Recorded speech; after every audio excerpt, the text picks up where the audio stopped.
All right, as we continue tonight on Hannity with our big breaking news, joining us is the author of the massive 10 weeks in a row #1 New York Times bestseller, American Marxism. I call him the great one, Mark Levin. Of course, he hosts Life, Liberty, Levin here on the Fox News channel, #1 in his time slot. And Mark, I have a longer introduction question. Everybody knows we're friends. Everybody, I think, knows that we have a shared passion for this country, a love of this country, a love for the rule of law. Our laws are based on that document you spent a good part of your life studying called the Constitution. We believe in due process. We believe in equal justice. We believe in the presumption of innocence, equal application of laws, equal justice under the law. And you and I have something else in common.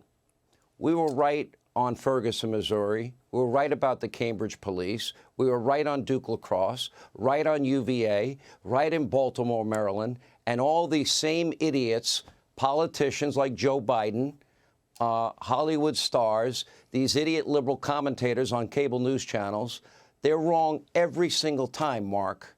They rush to judgment every time. They deny due process every time.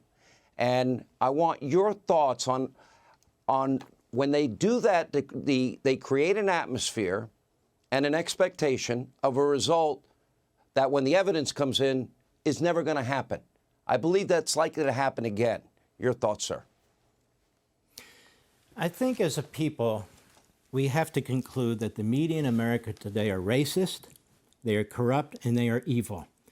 They have no intention of reporting the news. They have no intention of seeking to be objective or impartial. We have seen that for years now. And the American people hold the media in this country in contempt. The problem is you have these massive corporations like AT&T owns CNN, Comcast owns MSNBC, and you can go down the list. And they basically immunize these phony news/propaganda outfits. So it doesn't matter if they get ratings. It doesn't matter what they say. When you watch the kind of people MSNBC has as hosts, Joy Reid, a flat-out bigot, and you watch the other people they bring on, this Michael Eric Dyson and others who just are predictable in the outrageous and poisonous things that they say. I believe the media in this country is helping to fuel riots, is helping to fuel divisiveness, is helping to fuel hate in this country. And you can see we're at each other's throats, where that wasn't really the case before. And they work with the Democrat Party. They promote AOC and Presley and Tlaib and Omar. These are anti-Semites. These are bigots. You can see Joe Biden does their bidding with his executive orders. It's just appalling. The use of Jim Crow when a Republican legislature is actually putting in statutes that are more liberal than what they have in Democrat Delaware, where Joe Biden spent his entire life. And more of this is going on. They are mainstreaming bigotry. When you see the way they treated the Lieutenant Governor-elect, Winsome Sears, the things they said about her, if it was a white person talking about a black person, they would be banned, and they should be banned. The things that are said on the House floor about white people and Jews and so forth, people should be expelled. This prosecutor in this case against Kyle Rittenhouse needs to have ethics complaints filed against him with the Supreme Court of Wisconsin. I went back and I looked at these charges. These charges are not acceptable. They're thin. To bring charges within 36 to 48 hours of a case like this before you actually have an opportunity representing the state to get all the facts, to get all the information, to make a determination of what you should do. Your job as a prosecutor is to get to the truth. You represent the government. You represent the state. And so what's happening here is these prosecutors that Soros puts in, or they're just weak on their own, they respond to the mob. And right now we have mob justice, depending on who you are and what the situation is. Even tonight in Kenosha, the police are preparing for possible violence if the jury doesn't rule the way the mob wants them to rule, the way the media want them to rule, the way Hakeem Jeffries and the Democrats want them to rule, the way LeBron James and other Democrats want them to rule. This kid went on the stand, and he defended himself. He defended his freedom, and he was superb. If you're guilty as hell, trust me, you're not going to go on that stand. And he withstood the lies and the attacks by the prosecutor trying to trick him. He's 18 years old. He was absolutely outstanding. He defended himself. If this kid hadn't shot Rosenbaum, he'd be dead. If this kid hadn't shot Huber, he'd be dead. If this kid hadn't shot Grosskreutz, he'd be dead. Now, we keep hearing about this kid. Oh, he had 30 rounds in his rifle. What should he have had? 10? Oh, he crossed state lines to go to Kenosha. First of all, he didn't, and so what if he did? His father lived there. Why is he the one that's on defense? Why is he the one that has to explain himself to the media? They don't tell us about Rosenbaum. Rosenbaum grabbed the barrel of the rifle. Now, who is this guy? He's prohibited from possessing, or was, firearms.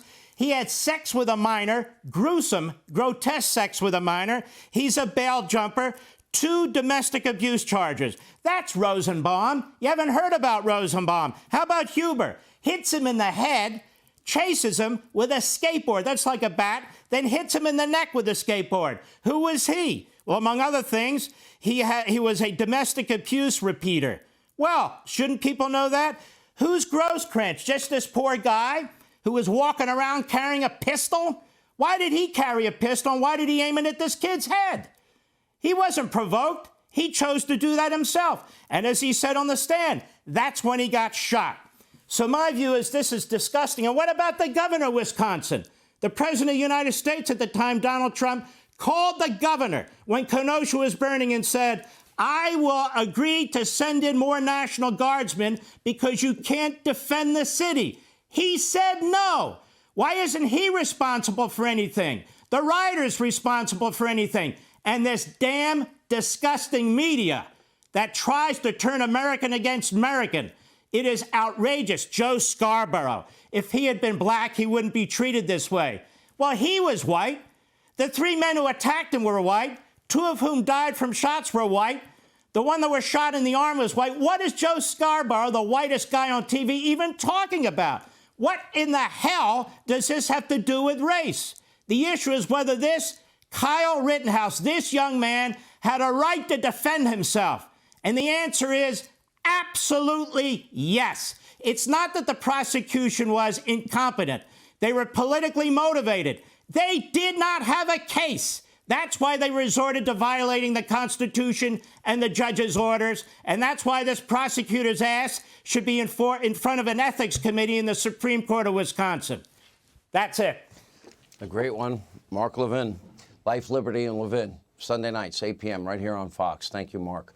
All right, now Joe Biden today had one of his most disturbing, troubling moments to date, saying this when telling his story. He's told it before about the late, great baseball player Satchel Paige during his remarks at Arlington National Cemetery. Take a look.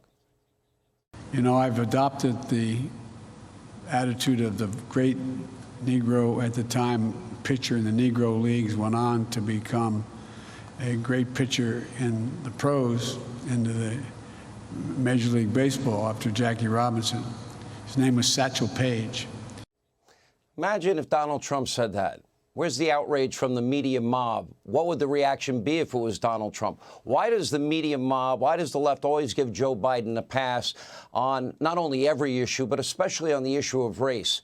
The same Joe Biden that praised and worked with the former Klansman Robert KKK Byrd to stop integration of schools and school busings. He didn't want, his words, public schools to become racial jungles. That's what Joe Biden said. Imagine if that was Donald Trump. And for years, this is how Joe Biden has talked about race. Imagine, again, if it was Donald Trump. Take a look. Madam President, we have predators on our streets. The largest growth in population is Indian Americans moving from India.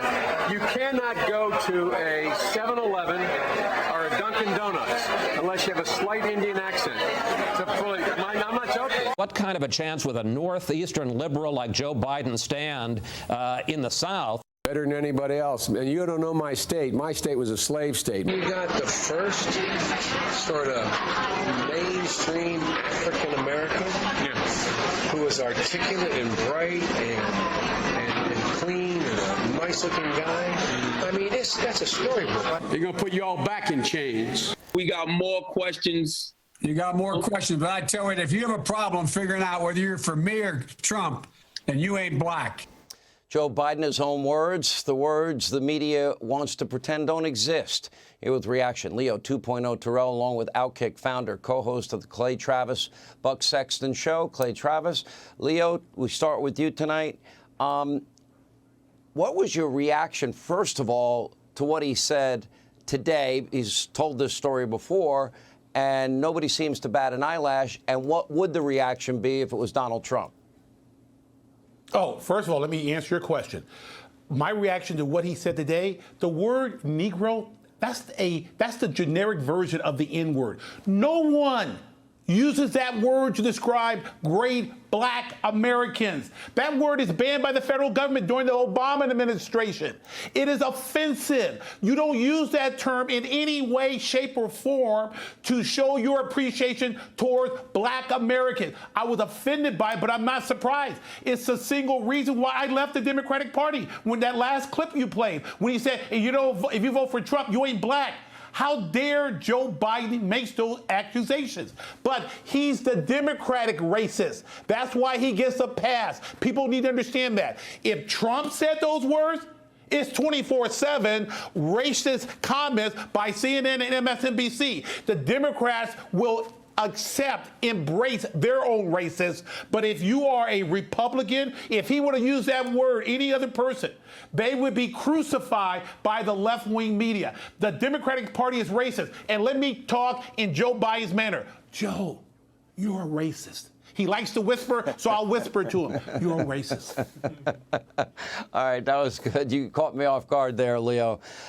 Clay, let me go to you in this sense. I talk about this every election season because every 2 years, every 4 years, Democrats have one playbook.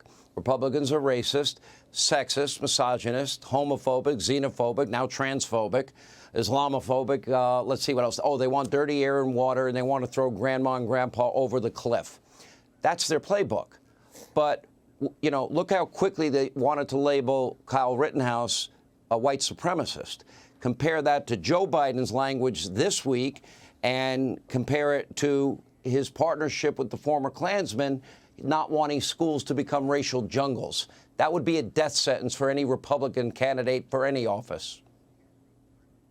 You're 100% right, Sean, and this is where narrative trumps fact. I think we can analyze this with what's going on with Kyle Rittenhouse. The narrative was this was a white supremacist, this was a racist, this was a deviant school shooter. That's what they called him at CNN, MSNBC, everywhere. And a lot of people, as they've watched this trial, have said, wait a minute, I don't know necessarily that the narrative is overlapping in any way with what the actual fact pattern is. And Leo's 100% right about this. If Donald Trump had said what Joe Biden said today, it would be the #1 story on CNN. It would be the #1 story on MSNBC. And it's unfortunate we're 2 weeks away from Thanksgiving. And every single day and every single week and every single month, Joe Biden becomes more of what everybody who sits at the Thanksgiving table has experienced, a doddering, old, incompetent person who unfortunately cannot complete their thoughts. Usually, whether it's your old aunt, your old uncle, your grandma, your grandpa, the positive is there. You love them because they're in your family. But they aren't trying to run the country, Sean and Leo. That's what Joe Biden is. Every single day he gets worked. He's the worst person at Thanksgiving to run the country at all of our family tables, except he's running the whole country. It's a mess. I don't think I'd trust him to stir the gravy, to be honest, on Thanksgiving. Amen. Certainly wouldn't trust him to cook. No, that's true. Real quick, at 30 seconds, I want your take.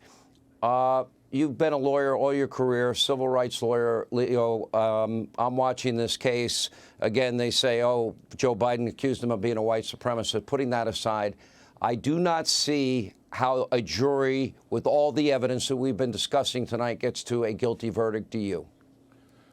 I do not. I've been on your radio show, and I want to thank that judge who is the arbitrator, the final mediator of justice. He's handing out justice, and he's reading the prosecutor the riot act. This Kyle Rittenhouse has a solid affirmative defense for self-defense. Not even close.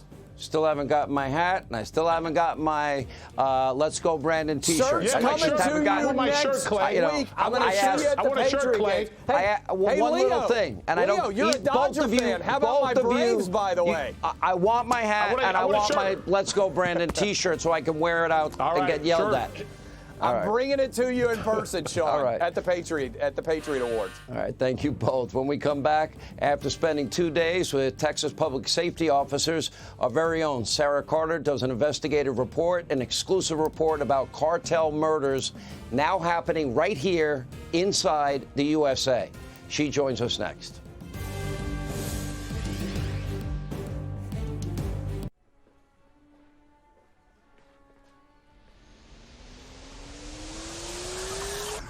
This is the dimension of imagination.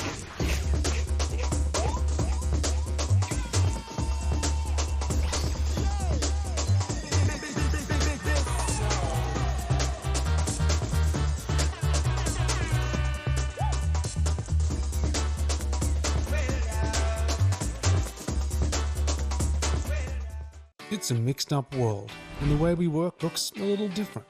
But whether you embrace the new normal or just want to get back to the routines that feel right, X-Chair continues to be at the forefront of change, which is why we've launched the all-new X-Chair with LMX. LMX combines gentle body temperature regulation with stress-melting massage to increase your comfort working from home or at the office.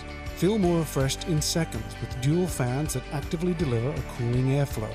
Or you can wrap your back in the soothing warmth of heat therapy and access 4 combinations of massage for deep relief from tension. Our patented dynamic variable lumbar support and SciFloat Infinite Recline technology remain unchanged. Order an X-Chair with LMX today. Use code TV and get $50 off plus a free footrest. Hey, change happened, and we've made it a good thing with all new LMX from X-Chair. Now the future feels better than ever before. Order X-Chair with LMX today. Use code TV and get $50 off plus a free footrest. From roof to foundation, the damage to your home can be devastating from clogged gutters, leaking roofs, and flooded basements. Protect your entire home with Leaf Filter. Leaf Filter's micromesh screen is guaranteed to filter out everything except for water. It's protected my home. I love it. Call 833-LEAF-FILTER or go to getleaffilter.com for your free gutter inspection and estimate. Call or log on today and save 15%.